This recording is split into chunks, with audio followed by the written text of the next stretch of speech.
Good evening, Gills fans. Welcome back to Gills in the Blood TV. It is Thursday night, which means one thing: a look back at the week that was and a look ahead to the weekend. Now, we should have had a game to review tonight.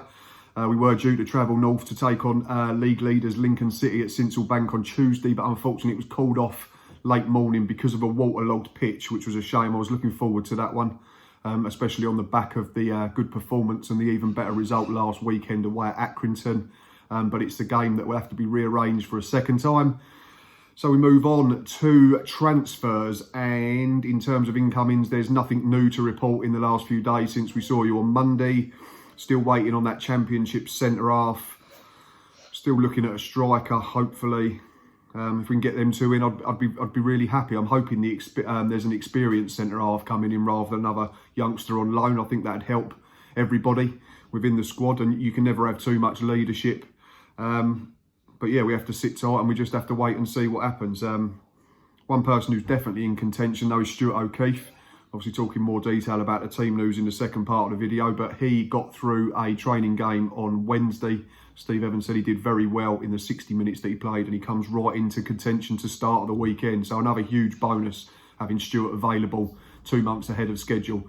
As you all know, he got on for the last minute against Accrington last Saturday, but if we can get him back and get good minutes into him, then it is like having a new signing, like I've already said. Henry Woods, though, looks like he's going to go out on loan. I think he's still recovering from a minor operation at the moment, but Steve Evans has said that he's going to try and get him out playing regularly in a team a couple of levels below us. So fingers crossed if he can go no lower than National League Self, I think it'd do Henry really good.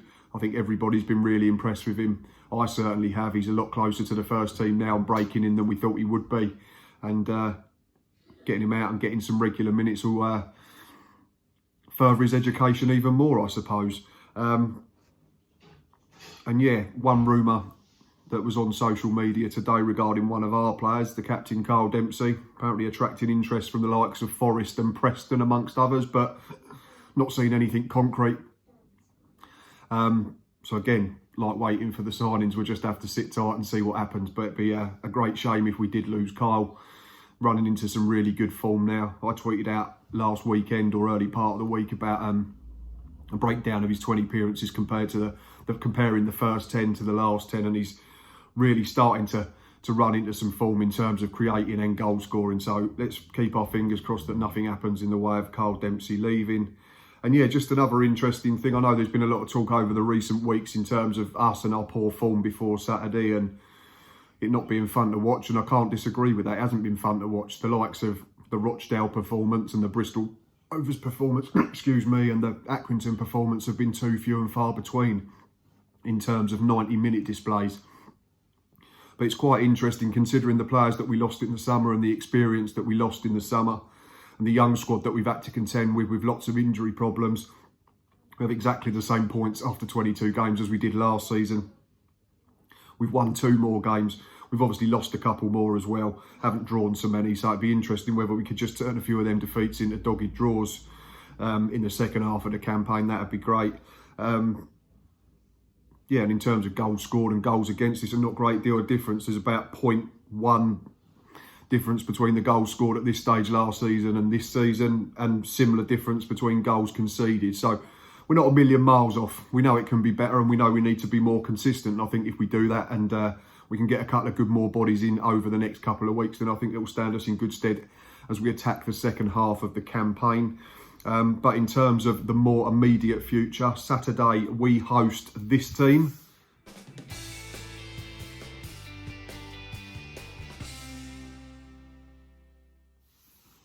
Brian Barry Murphy brings his free scoring and free conceding Rochdale to town. Before last Saturday, Rochdale away was our last victory, 19th of December, the week before the Christmas period.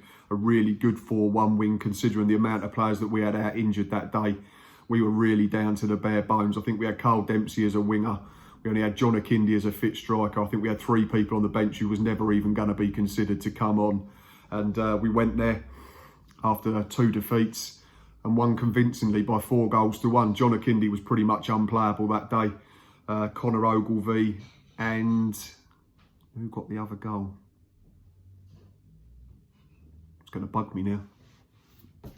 Let me know. Answers on a postcard. Anyway, in terms of last 6, Rochdale and Gills have gone 4 defeats and 2 wins in the last 6. That's 6 points from 18 available. Hasn't changed from last week. Rochdale's last 6 is 3 draws, a win and 2 defeats. So 6 points as well, but in a slightly different way. Gills at home, 7 from 18 over the last half a dozen. That's 2 wins, a draw and 3 losses, including in the last 2, which is a bit concerning and something we'll be looking to put right, I'd imagine. Rochdale on the road, loss, win, drawn, lost. So 7 points as well from 18. So in terms of the comparative last 6 and home and away records, it looks like an even game. A staggering stat though, since December the 1st, Rochdale have played 9 games. There's been 42 goals in them games. They've scored 21 and conceded 21. I think there's been 2 3-all draws, a 4-all draw, a 4-0 defeat, a 5-0 win. Yeah, Tuesday night's 1-0 defeat at Doncaster was probably pretty boring, I could imagine. But it's a weird stat, and it's obviously something that we can try and, you know, have a look at in terms of getting at the defence, because we know that when we went up to Scotland before Christmas, we got at them and we scored 4 good goals. So it's a chance to get another win on the board, I think, if we do everything correctly, and pick up another 3 points. In terms of Rochdale, experienced players like Jim McNulty and Paul McShane are in the squad, but Jim McNulty, I think, will be suspended. He got sent off last week against Wigan. Matty Lunn, 9 in 21 in the league this season, so that's a decent return for someone who's had to step into the shoes of Ian Henderson, who left. Stephen Humphreys, ex-Southend striker, 6 in 11 in the league, so that's a decent record, but they've not got him on the pitch enough. And Ollie Rathbone's a good player at this level. So Brian Barry Murphy will have them well drilled, we know that. Whether they have enough quality to beat us, let's hope not. But we have to turn up like we did at Accrington and do everything correctly. If we perform like we did against the likes of Northampton, Plymouth and Burton since the turn of the year, then we'll get beat. Team news, Dominic Samuel out, Christian Magoma out. I've read during the week he's got twisted ankle, so both of them will be unavailable for selection. Small doubts over Carl Dempsey and Ollie Lee. Steve Evans said he's hopeful of getting them on the pitch tomorrow and getting some training time, and then he'll make a decision. But for me, if everybody is fit and available, then it's the same 11. It'd be Jack Bonham, Ryan Jackson, Jack Tucker, Connor Ogilvie, Thomas O'Connor, Carl Dempsey, Callum Slattery, Jordan Graham, Oliver Lee, Alex McDonald and Verdane Oliver. My bench would then be Joe Walsh, Robbie McKenzie, Stuart O'Keefe, Matty Willock, Jacob Mellis, Tyreek Johnson and John Akindi. If Carl Dempsey and Ollie Lee don't make it, I would bring Stuart O'Keefe into the starting 11, and then potentially Jacob Mellis or Matty Willock could play in the number 10. But fingers crossed that Dempsey and Lee do make it and we have a full quota on the pitch and on the bench, because we are still light of numbers with a couple of injuries. Score prediction. I am going to go for, and this is bearing in mind that Gills have to turn up and do everything correctly, earn the right to play. I'm going to say Gillingham 3, Rochdale 1. My goal scorers are Jordan Graham and Verdane Oliver at the double. Right, that is enough from me this evening. Enjoy the rest of your Thursday night. It is Friday tomorrow, which means we're very close to the weekend again, which means we can all stay in as per usual. But at least we've got Gills to look forward to at the weekend. Please keep doing all you're doing, liking, subscribing, retweeting, sharing. Don't forget to check out Fan Hub. I know their app is very, very, very imminent now, and it's very exciting. I have been privy to a couple of bits and pieces, which is great, and I'm very excited to see it when it's up and running and being fully workable. So the link to their video is always at the end of this vlog, and you can find them on Twitter. Right, we'll see you Saturday for another Match Day Live, and then after that we'll be back Monday again. Enjoy your weekend, and until next time, up the Gills.